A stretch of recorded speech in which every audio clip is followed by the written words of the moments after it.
As expected, the Republican primary is shaping up to be a rowdy affair. 5 candidates have already declared their candidacies, with plenty more waiting in the wings, and we've already seen a fair bit of red-on-red action. As things stand, former President Trump holds a commanding lead in the Republican primary, with well over 50% support in the latest polls, and it's clear he's going to be the main obstacle for the other GOP hopefuls, especially Ron DeSantis. Yet, despite his gains in polling, Trump is still in a very precarious position.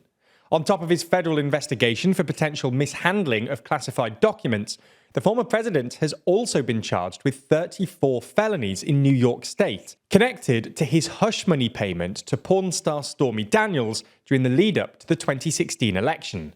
And investigators in Georgia appear on the precipice of slamming Trump with even more charges. Fulton County District Attorney Fani Willis announced this week that they'd be deciding on Trump's 2020 voter fraud charges in the next few months, and somewhat ominously requested that local police make precautions for violence in anticipation. So, while it's clear Trump maintains a wide base of support in the Republican Party, his legal woes and general volatility mean that a Trump candidacy in 2024 is far from guaranteed. So in this video, we're going to take a look at what's happened so far, some of the declared and potential candidates, and 3 possible scenarios for how the primary might shake out.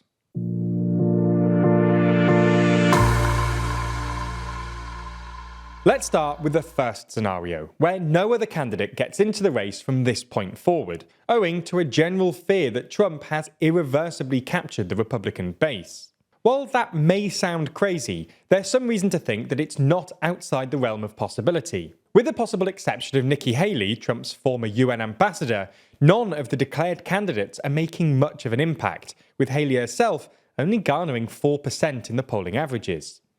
Other candidates, including former Arkansas Governor Asa Hutchinson, conservative radio host Larry Elder, and former pharmaceutical CEO Vivek Ramaswamy, are all currently polling in the low single digits. Notably, the big names like former Vice President Mike Pence and Florida Governor Ron DeSantis have stayed very tight-lipped about their 2024 intentions, opting not to join the race yet. This is presumably because they're waiting for some outside event to crater Trump's support and give them an opportunity to jump in. But it's entirely possible that the right opportunity just never materializes. Contrary to what you may expect, Trump's popularity within the Republican electorate has only increased since his criminal indictment. Since March the 30th, when news of the indictment first broke, Trump's polling average has increased by 4 percentage points, because Republicans largely consider the charges to be politically motivated. Republicans will probably perceive further prosecutions in the same light, boosting Trump's support further. This might make presidential hopefuls like DeSantis conclude that now isn't the time to take on Trump, and instead hold out for 2028, leaving Trump with an open road to the candidacy. The second scenario is basically a 2-horse race between Trump and another major candidate, most likely Ron DeSantis, with minor candidates playing a minimal role. Behind Trump, the one Republican consistently polling well has been DeSantis, despite the fact that he hasn't declared his candidacy. While he's only currently polling on 24%, Morning Consult shows that he's consistently the most positively discussed potential GOP candidate among primary voters since late last year. Trump-associated PACs have already started putting out attack ads on DeSantis in preparation for this scenario, spending $1.5 million to run ads across CNN, Fox News, and far-right news startup Newsmax. One ad attacks DeSantis as disloyal. Instead of being grateful, DeSantis is now attacking the very man who saved his career. Isn't it time DeSantis remembers how he got to where he is? While another focuses on the fact that DeSantis would allegedly eat chocolate pudding using just his fingers while traveling with the press. Tell Ron DeSantis to keep his pudding fingers off our money. Oh, can somebody get this man a spoon? Make America Great Again Inc. is responsible for the content of this advertising. Pro-DeSantis groups have pushed back with their own ads, telling Trump to fight Democrats instead of lying about DeSantis. What happened to Donald Trump? Never Back Down Inc. is responsible for the contents of this ad. Leaving aside the political unity of pudding-based attacks, it's clear that Trump and his allies are preparing for their biggest fight against DeSantis.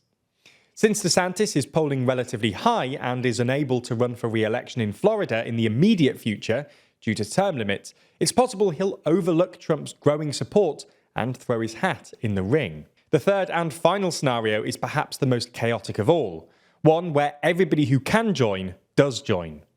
In what may be the most probable outcome, the GOP primary may see upwards of 10 candidates. Trump's legal woes introduced an uncertainty that might encourage minor candidates to try their luck. Aside from the already declared candidates and DeSantis, the next most likely are South Carolina Speaker Tim Scott and former Vice President Mike Pence. Both have signalled a desire to run, with Scott even setting up an exploratory committee for president. Other potential candidates include the so-called cadre of Chris's, South Dakota Governor Kristi Noem, New Hampshire Governor Chris Sununu, and former 2016 contender and New Jersey Governor Chris Christie, as well as South Carolina Senator Tim Scott and conservative talk show radio host Mike Rogers. This many candidates would make for a chaotic and embittered primary. Christie has potential to really shake up the race, and he's known for a more fiery and emotive brand of politics, not dissimilar to Trump's. And he's actually already started squaring up to the former president. Just last week, he claimed to the press that Trump's time in politics is not going to end nicely no matter what, and that someone has to stand up and beat Trump soon. Overall, whether Trump runs essentially unopposed, is locked in a final battle strictly with Ron DeSantis, or is running alongside several other hostile Republicans, the GOP primary is shaping up to be a chaotic affair. As legal challenges continue to muddy the waters and candidates join the race for 2024, it'll be interesting to see if any one of these candidates has what it takes to finally bring down Trump. If you made it this far, you'll definitely enjoy the Modern Conflict series. That's a show made by our friends over at Real Life Law, where they break down recent conflicts from around the world, including the Ethiopian civil war and the war in Ukraine, which we've discussed a bunch before in TLDR's videos, as well as things like the US's invasion of Afghanistan and the Turkey-Greek Cold War. It's an incredible series, and it's only available on our streaming service, Nebula. You'll find a bunch of TLDR stuff on Nebula too. Every weekday we post an extended version of our show, The Daily Briefing, exclusively on Nebula, giving you bonus discussions and explainers. On Sundays, we release our show This Week in Parliament, which summarises the week's goings-on in Westminster, only on Nebula. Throughout the week, we released videos earlier on Nebula than on YouTube. Every video on Nebula is ad-free, which means that this isn't even here. And most importantly, signing up to Nebula is the best way to support TLDR and all the creators building the platform. It's also super cheap, just a couple of pounds a month. So if you want all of that incredible stuff, then please do sign up using the link in the description.